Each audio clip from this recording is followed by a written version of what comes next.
Tell your stories about Michael Myers. I thought I had learned my lesson. I thought I was safe. I was wrong. The first two encounters should have been enough. But I became obsessed with trying to figure out who he was and why. This final story happened last Halloween. I tried to avoid the town, to stay away from anything that could remind me of Michael Myers. But he wasn't done with me yet. The night started out normal enough. I had locked all the doors and windows and tried to forget the fact that the date on the calendar was October 31st. I turned off all the lights and sat with my phone in the dark, waiting for the night to end. And then the power went out. The house was plunged into complete darkness, and I felt a familiar dread creeping into my soul. I fumbled around for my flashlight, and when I turned it on, I noticed something strange. There was a shadow on the wall, a tall, looming shadow that stretched all the way up to the ceiling. I turned slowly, and there he was, standing right behind me, just a few feet away. He was holding a large silver knife, the blade gleaming in the dim light. I hadn't even heard him.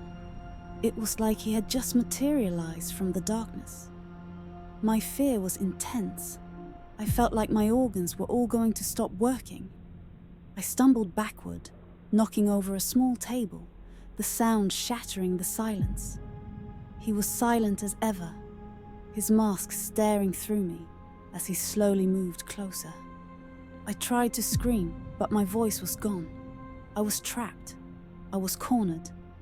I ran blindly, desperately searching for a way out as he slowly, methodically followed me. I could feel his presence, that cold, dark presence that seemed to suck the life out of everything around him. I stumbled into the kitchen, grabbing a heavy cast iron skillet from the stove. I turned, ready to fight, when I realized I was trapped. He had blocked the door. I swung the skillet, hitting him square on the side of his head. The impact was brutal, and I thought for a second. I had finally managed to hurt him, to stop him. But the only thing it did was anger him. He grabbed the skillet from me and threw it to the floor. He was now in front of me, the knife in his hand poised to strike. Then he stopped. He tilted his head, just as he had done so many times before. It was as if he was studying me, trying to decide what to do. Then he turned and disappeared into the darkness. I never saw him again that night, but I know that he's still out there. I know that he will always be out there, waiting, watching. And now, you know it too. I've always been drawn to the forgotten places, the husks of buildings left to decay in the undergrowth. It was a morbid curiosity, I suppose, a fascination with the echoes of the past. That's how I found myself on the edge of the old Warren County Asylum, just outside of Haddonfield. I'd heard stories about it, of course. Whispers of inhumane experiments, of desperate screams, and of a patient who was never truly contained. The locals avoided the place like a festering wound, and for good reason. It was a late afternoon in early October, the sky bruised with the colors of an oncoming storm. The air was thick and cold, and an eerie silence clung to the place, broken only by the rustling of dead leaves beneath my boots. The perimeter fence was rusted and broken in places, easy enough to slip through, which is what I did. The asylum's main building loomed before me, a Gothic monstrosity of crumbling brick and shattered windows. It was like a decaying tooth in the landscape, a reminder of what we try to bury in our minds.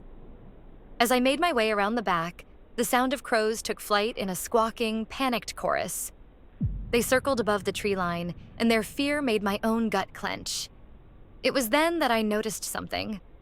A silhouette at one of the upper story windows. It was tall and motionless, its presence an inexplicable weight in the fading light. It was too far to make out any details, but the sheer stillness of the figure was bone-chilling. The shape of it felt like it was observing me. Not watching, but studying, dissecting me. I stood frozen, the breath catching in my throat. The air felt colder, heavier, as if the surrounding space was now occupied with a dark, unspoken threat. Then, very slowly, the figure began to turn, its head rotating as if it were a puppet on a string. For one fleeting second, I thought I caught a glimpse of something pale, a stark white against the blackness behind the broken window pane. A mask. The next moment, it vanished, melting back into the darkness of the building. I didn't wait. I didn't think. I ran, my heart pounding in my chest, my lungs burning with each gasp of air. I didn't look back. The image was burned into my retinas. I saw that silhouette every time I closed my eyes. That night, the asylum became much more than just an abandoned building. It became the place where I first felt the cold, deliberate stare of Michael Myers. I grew up near Haddonfield. The name alone brings back memories of fear and rumors. I had made it my life's work to debunk those fears. I was a cynic, a skeptic, and I thought I'd heard all the ghost stories. That is, until I was out one night exploring old back roads. I was documenting local history, trying to capture the feeling of these old places. It was late, way too late to be out alone, on a night in late September. I was on a stretch of road that was barely more than a path, the trees forming a dense, suffocating canopy above. The headlights of my car barely cut through the darkness. The radio was full of static, and I remember the hairs on the back of my neck had begun to stand up. I was about a mile from the nearest house. The road was silent. I stopped the car, got out to photograph what looked like a long-abandoned farmhouse. It was a shell, the roof caved in, the walls crumbling, the porch falling apart. As I was taking pictures, I noticed something. I heard a noise, or more of a feeling that the silence was being broken. I turned. Then I saw him, not more than 20 feet away, in the shadows between the trees. He was standing still as a statue, and for a second I could not comprehend what I was looking at. The dark coveralls and the pale, featureless mask. That cold, emotionless mask that turned and stared right at me. It was an image pulled right from my worst nightmares. A chill ran down my spine, and I felt the air leave my lungs. My mind struggled to reconcile the stories with the horrific reality standing before me. He took a step forward and another, the crunch of leaves under his heavy boots sounding like a death knell in the silent woods. I remember grabbing my camera. I snapped a picture and my flash went off. I could see his mask even more clearly now. It was the face of pure, unadulterated evil. It was as if the mask wasn't a mask, but the true expression of the darkness dwelling within him. It gave me a brief feeling of dread. He stood there for a moment, studying me, his head tilted to the side, and I noticed a glint of metal half hidden by his sleeve. My blood turned to ice. I dropped my camera, scrambled back into my car, and slammed the door. I turned the key and the engine roared to life, and I didn't dare wait a moment longer. I slammed the car into reverse and I sped away, glancing in my rearview mirror as I did. He stood there motionless, watching me disappear into the darkness. I drove home as fast as I could, and when I got back, I looked at the picture I had taken. The figure stood at the edge of the forest, as clear as day. I knew then I'd come far closer to the truth about Michael Myers than I ever wanted to. That wasn't just a story anymore. I had tried to convince myself every single day that what I had seen, both times, was not real. That my mind had been playing tricks on me, that there was an explanation. But the closer it got to Halloween, the less sure I felt. I started sleeping with a baseball bat next to my bed, and I started paying a lot more attention to the shadows. This Halloween night was like no other I had experienced. I felt it in my bones, a sense of impending dread that made my stomach churn. It was the culmination of everything. I knew he was coming. I barricaded myself inside my home, locking every door and window, drawing all the curtains. The house was dark and silent, save for the rhythmic ticking of the clock. I was armed with a knife. I had called the police, but there was no answer.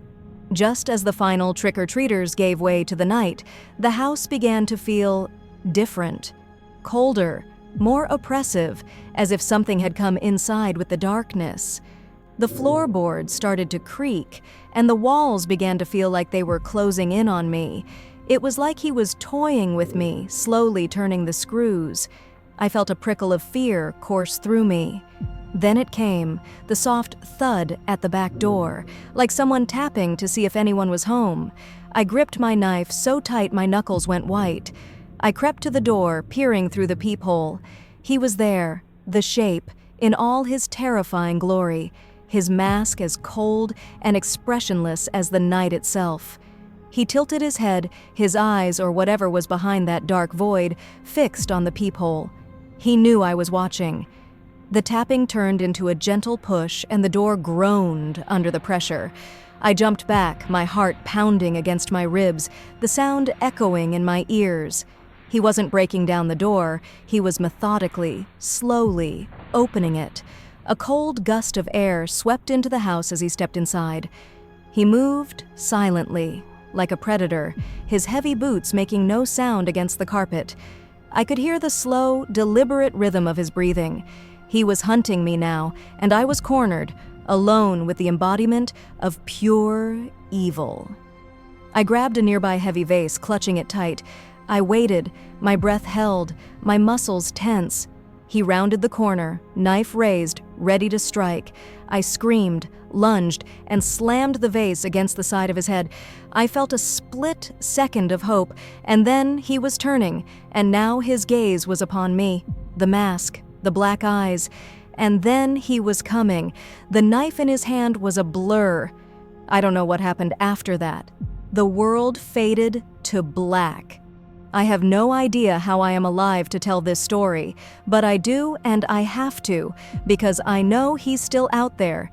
He's always out there, waiting, watching. My family owns a small cabin up on Lake Willow, a place we've been visiting for generations. It's secluded, surrounded by thick woods, and for most of the year, it's wonderfully peaceful. That feeling of peace, however, started to feel very far away. This story happened at the end of September, the leaves just beginning to turn their autumn colors. I had gone up to the cabin alone for a weekend, seeking some quiet and solitude, trying to escape the city and its pressures. The days were lovely, crisp and clear, but the nights were different. The first night was fine, but I started getting this weird feeling on the second night, like I was being watched. I'd be sitting by the fire and I'd feel the hair on the back of my neck rise. A cold breeze running across my skin even though the windows were all shut tight. I would look out to the tree line and see nothing, but I'd still feel it, like a stare. I chalked it up to the cabin being an old place and the solitude making me a little paranoid. I turned in early, trying to sleep it off, and that's when it happened. I was just drifting off when I heard it. A soft thud from downstairs.